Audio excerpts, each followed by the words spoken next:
write for Western Hunter magazine, mostly archery content, general hunting, and I also specialize in different methods of travel in the backcountry, from horses, llamas, motorcycles, e-bikes, pedal e-bikes, side-by-sides. I've done it all. So it's just crucial to be able to pick and choose the best, not opportunistic, but the most optimized level of travel for the backcountry. If there are legal motorized trails, something like an e-bike is, an e-motorcycle is hard to beat. But generally speaking, I think picking the right method of travel in the backcountry is honestly 50% of the hunt.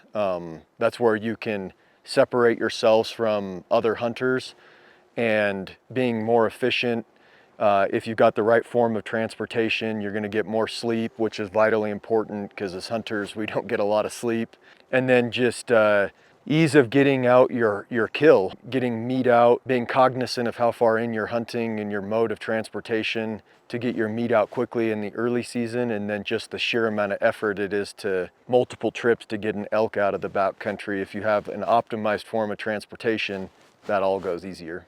I've got a lot of experience on two-wheel forms of travel. I've ridden a Honda 250 quite a bit, obviously a gas motorcycle, a pedal assist bicycle, essentially an e-bike, and then most recently an e-motorcycle like this, kind of on the smaller, more maneuverable end than the Honda 250.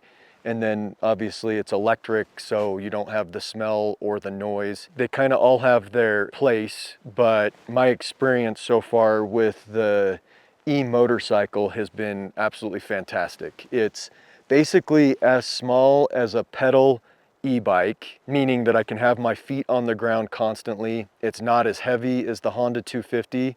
Which is fantastic for maneuverability. It's not as tall as the Honda 250, so even me with the short inseam, I have a 30-inch inseam, I can have my feet planted on the ground, and as I'm going up through technical terrain, I can literally feather the throttle and kind of just more or less with me sitting on the bike, kind of walk the bike up through the technical terrain. And obviously, from a hunting perspective, you know, if I have a $10,000 rifle or $4,000 bow with its accessories on my back, I'm not in it to be raging up the trail. I'm in it to get from point A to point B safely.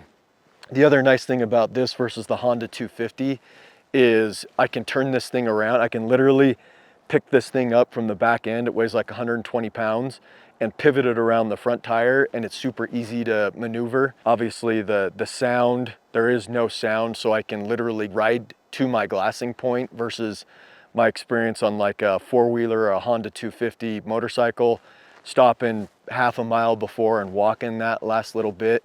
That's definitely the advantage of electric. The other great thing, so there was a lot of comparison between the e-motorcycle and like the Honda 250, then comparing this to like a general pedal e-bike. This thing is way more like a motorcycle in terms of power, but then you have the finesse of the electric kind of pedal e-bike, because you can literally just pedal the throttle. There is no clutch on these, more like a pedal e-bike, so it's literally just turn your wrist and go. You can't even compare the suspension on this bike to a pedal e-bike. It's literally much more like a motorcycle.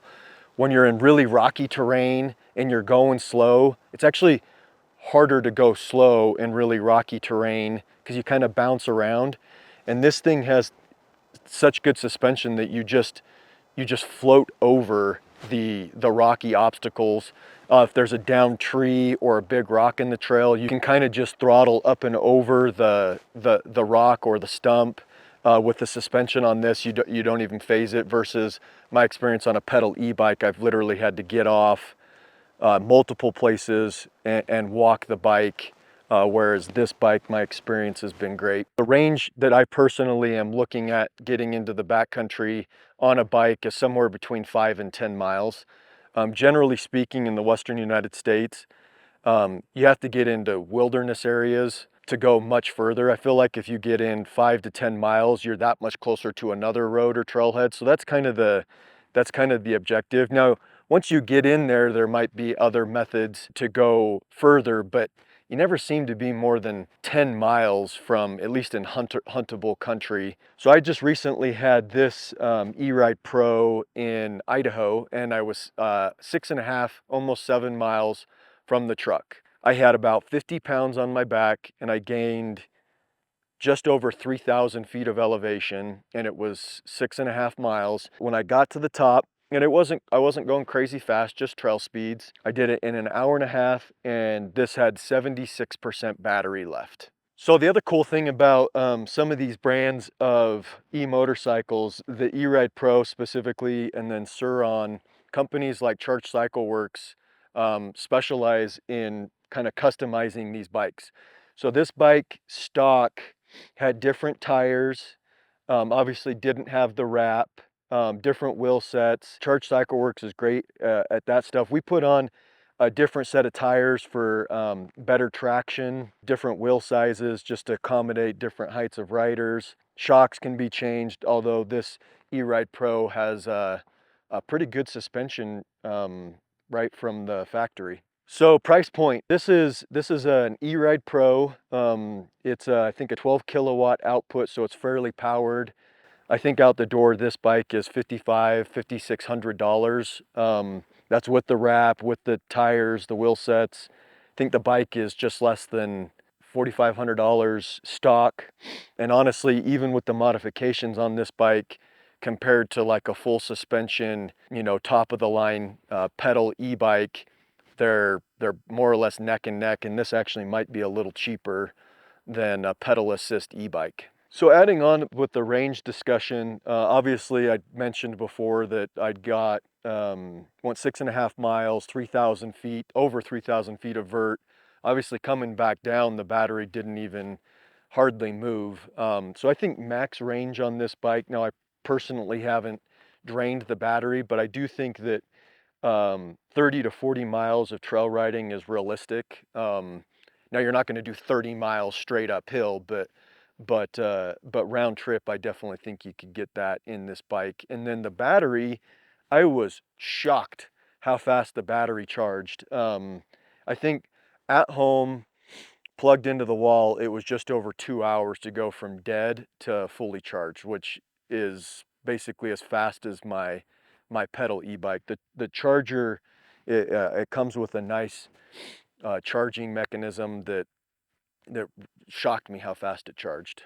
So when I got this bike, one thing that was of concern with me was basically being able to swap the battery. I go generally, you know, I may go on a hunt for 10 days and I'm not to the truck every day. Generally I go to where I'm going and then I camp and then I come back, but I wanted to know about being able to swap the battery, and the guys that Charge Cycle Works rigged me up with a spare second battery that I actually didn't even come close to needing. If I was out for 2 weeks and I was doing multiple trips back to the truck, yeah, the battery does swap. It's super easy. With 2 batteries, I could be gone 10 days, 2 weeks, and I don't think I would ever need a recharge.